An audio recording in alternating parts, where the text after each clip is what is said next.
बिस्मिल्लाहिर्रहमानिर्रहीम। Local government के ऊपर ये हमारी दूसरी वीडियो है। पहले वीडियो में हमने उसकी कॉन्स्टिट्यूशन और लेजिस्लेटिव पोजीशन बयान की और उसके साथ ही हमने ये भी एक्सप्लेन किया कि कुछ कॉन्स्टिट्यूशनल गारंटीज़ या प्रोटेक्शंस पाकिस्तान में लोकल गवर्नमेंट के इदारे को चाहिए। आज हम बात करेंगे कि लोकल गवर्नमेंट का इदारा जो है वो पाकिस्तान में मजबूत क्यों नहीं हो सका। हम कुछ पॉलिटिकल कल्चर के बारे में बात करेंगे।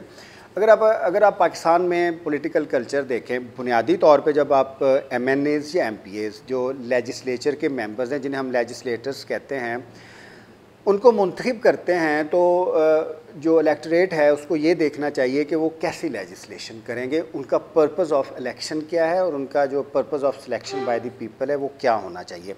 बुनियादी तौर पे हम जब लेजिस्लेटर्स इलेक्ट करते हैं तो for the purposes of legislation करते हैं जो फेडरल गवर्नमेंट का एम्बिट है या प्रोविंशियल गवर्नमेंट का एम्बिट है। लेकिन अनफॉर्चुनेटली पाकिस्तान में हम लेजिस्लेटर्स मुंतखब नहीं करते, पाकिस्तान में हम लोकल गवर्नमेंट के नुमाइंदे करते हैं, क्योंकि जब हल्के में लेजिस्लेचर्स के जो उम्मीदवार हैं, जिन्हें हम MPAs या MNAs कहते हैं, वो लेजिस्लेशन के ऊपर या जो लेजिस्लेचर जो मुकन्ना है उसके किरदार के ऊपर बात नहीं करते, वो लोकल गवर्नमेंट के किरदार के ऊपर बात करते हैं। फिर हमारी जो लेजिस्लेचर्स हैं, चाहे फेडरल लेजिस्लेचर है चाहे प्रोविंशियल लेजिस्लेचर्स हैं, वो भी इन जो अपने लेजिस्लेटर्स हैं MPAs या MNAs, इनके ज़रिए लोकल गवर्नमेंट के काम करवाती हैं। ये एक बहुत बड़ा एक गैप है जिसकी वजह से लोकल गवर्नमेंट का जो इदारा है उसकी जो डी जोरे पोजीशन है, जो उसकी आइनी या लीगल पोजीशन है, वो फंक्शनल नहीं होती, बल्कि उनके जो काम हैं वो MNAs और MPAs कर रहे होते हैं। हम अक्सर सुनते हैं कि जी MPAs को फ़ंड मिले हैं, MNAs को फ़ंड मिले हैं, वो PND में स्कीम्स के लिए भी जा रहे हैं, वो डेवलपमेंटल वर्क्स के लिए भी जा रहे हैं, वो हेल्थ और स्कूल के इश्यूज़ भी हल कर रहे होते हैं। तो बुनियादी तौर पे हमें ये कल्चर चेंज करने की ज़रूरत है कि जो लेजिस्लेटर्स हैं, चाहे फेडरल लेजिस्लेटर्स हैं या प्रोविंशियल लेजिस्लेटर्स हैं, उनका जो एम्बिट ऑफ वर्किंग है वो लेजिस्लेशन होगा। अगर ये होगा तो लोगों का इंटरेस्ट शायद लोकल गवर्नमेंट की तरफ ज़्यादा है। जो एस्पिरेंट्स हैं लेजिस्लेशन के, लेजिस्लेटर्स के, लोकल गवर्नमेंट्स के, वो डिमार्केट करें कि हमने डिस्ट्रिक्ट में लोकल गवर्नमेंट में काम करना है या हमने MPA या MNA बनना है। पार्स के लिहाज से देखा जाए, जो इनकी इनहेरेंट पार्स होनी चाहिए, अगर उनकी स्पिरिट को देखा जाए तो लोकल गवर्नमेंट्स में ज़्यादा लोग आना चाहेंगे। जो पॉलिटिकल वर्कर होगा उसकी बुनियादी ख्वाहिश ये होगी, क्योंकि वो लोगों के साथ ग्रास रूट लेवल तक मुंसलिक होगा, तो उसकी ख्वाहिश ये होगी कि वो लोकल गवर्नमेंट में काम करे, जहाँ पे वो पार्स भी ज़्यादा होंगी और पार्स के साथ साथ वो लोगों की खिदमत भी ज़्यादा कर सकेगा। इससे ये भी बेहतरी आएगी कि जो हमारे लेजिस्लेचर्स हैं, चाहे वो प्रोविंशियल लेजिस्लेचर है चाहे फेडरल लेजिस्लेचर है, उसमें लेजिस्लेटर्स जाने लग जाएंगे, लोकल गवर्नमेंट के नुमाइंदे नहीं जाएंगे। तो ये पॉलिटिकल कल्चर जो है ये चेंज करने की ज़रूरत है, और ये पॉलिटिकल कल्चर को चेंज करने में सबसे अहम किरदार हमारी पॉलिटिकल पार्टीज़ और उनकी लीडरशिप का है। हमारी पॉलिटिकल पार्टीज़ भी कंसंट्रेशन ऑफ पावर पे चलती हैं। अगर आप पॉलिटिकल पार्टीज़ की भी बात करें, उनकी मरकज़ी क़यादत जो है वो ही डिफेक्टो पावर्स रखती हैं, वो delegate even second tier leadership तक भी नहीं होती। वर्कर्स की बात या एक कलेक्टिव विल की बात करना बहुत मुश्किल है। तो कंसंट्रेशन ऑफ पावर भी है पॉलिटिकल पार्टीज़ के अंदर। और जो हमारी पॉलिटिकल पार्टीज़ के हेड्स हैं, जब वो chief executive of the country, जब वो प्राइम मिनिस्टर की सीट्स पे जाते हैं, तो दे ट्राई टू कंसंट्रेट। वो ये नहीं कोशिश करते कि फेडरल पावर्स उनके पास रहें, वो प्रोविंशियल पावर्स भी ग्रैस्प करने की कोशिश करते हैं और वो लोकल गवर्नमेंट्स की पावर भी करते हैं। ये कंसंट्रेशन ऑफ पावर का जो हमारा पॉलिटिकल कल्चर है, this is the primary reason कि पाकिस्तान में लोकल गवर्नमेंट का जो इदारा है वो फंक्शन नहीं हुआ। इससे पहले वाली वीडियो में हम बात कर चुके हैं कि कॉन्स्टिट्यूशनल प्रोटेक्शंस आपने देनी है बहुत ज़्यादा लोकल गवर्नमेंट को। अभी अगर हम देखें तो लोकल गवर्नमेंट सिर्फ उस लेजिस्लेशन, उस एक्ट के ऊपर डिपेंड करती है जो कि प्रोविंशियल असम्बली पास करती है।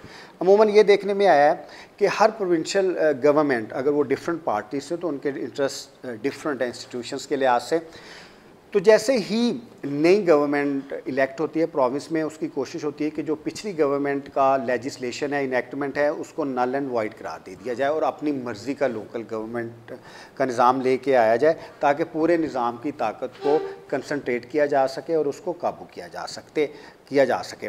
इसलिए दो चीज़ें बहुत ज़रूरी हैं कि लोकल गवर्नमेंट के एक्ट को कॉन्स्टिट्यूशनल प्रोटेक्शन के साथ लेजिस्लेटिव प्रोटेक्शन भी देनी चाहिए। ये आम लेजिस्लेशन से ना हो सके, बल्कि इसके लिए 3/4 मेजॉरिटी चाहिए इसको लेजिस्लेट या अमेंड करने के लिए। दूसरा इसके साथ कि जो एक दफ़ा आपका लेजिस्लेशन या act, local government act establish हो जाए तो एटलीस्ट वो 10 साल के लिए, एक डेकेड के लिए जो है ना वो लाजमी इन प्लेस रहे, उसके ऊपर ब्रॉड कंसेंसस होना चाहिए ताकि वो एक इंस्टीट्यूशन के तौर पे काम करे। अगर हम फेडरल गवर्नमेंट की ओरिएंटेशन के ऊपर देखें या उनकी स्ट्रक्चर के देखें ऊपर, तो वो एक पूरी प्रोटेक्शन है, पार्लियामेंट्री सिस्टम ऑफ गवर्नेंस है, टर्म्स एंड कंडीशंस उसकी डिटर्मन, ऐसे प्रोविंशियल गवर्नमेंट की हैं, ऐसे ही लोकल गवर्नमेंट की टर्म्स एंड कंडीशंस हमें कॉन्स्टिट्यूशनली प्रोटेक्ट करनी होंगी, जो कि बहुत अहम है लोकल गवर्नमेंट के इदारे को खड़ा करने के लिए। ये बात भी हमें जहन में रखनी है कि फेडरल और प्रोविंशियल गवर्नमेंट्स बुनियादी तौर पे कोऑर्डिनेटिंग गवर्नमेंट्स हैं। जो फंक्शनल, जो ऑपरेशनल गवर्नमेंट है वो लोकल गवर्नमेंट ही होनी चाहिए और लोगों के मसाइल जो हैं वो लोकल गवर्नमेंट की सतह तक हल होते हैं। एक और बहुत बड़ा इशू आता है लोकल गवर्नमेंट के लिए कि इलेक्शन डेट क्या होनी चाहिए।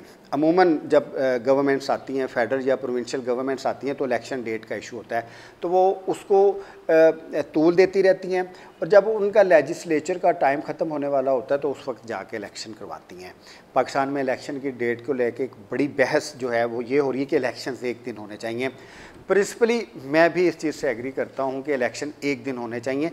एक दिन इलेक्शन सिर्फ फेडरल और प्रोविंशियल गवर्नमेंट्स के नहीं होने चाहिए, एक दिन इलेक्शन फेडरल गवर्नमेंट के, प्रोविंशियल गवर्नमेंट के और लोकल गवर्नमेंट के होने चाहिए ताकि 3 मजबूत गवर्नमेंट्स की बुनियाद हो और उनको एक कॉन्स्टिट्यूशनल प्रोटेक्शन हो ताकि तीनों गवर्नमेंट्स अपना टाइम पूरा करें और वो अच्छे तरीके से परफॉर्म करें।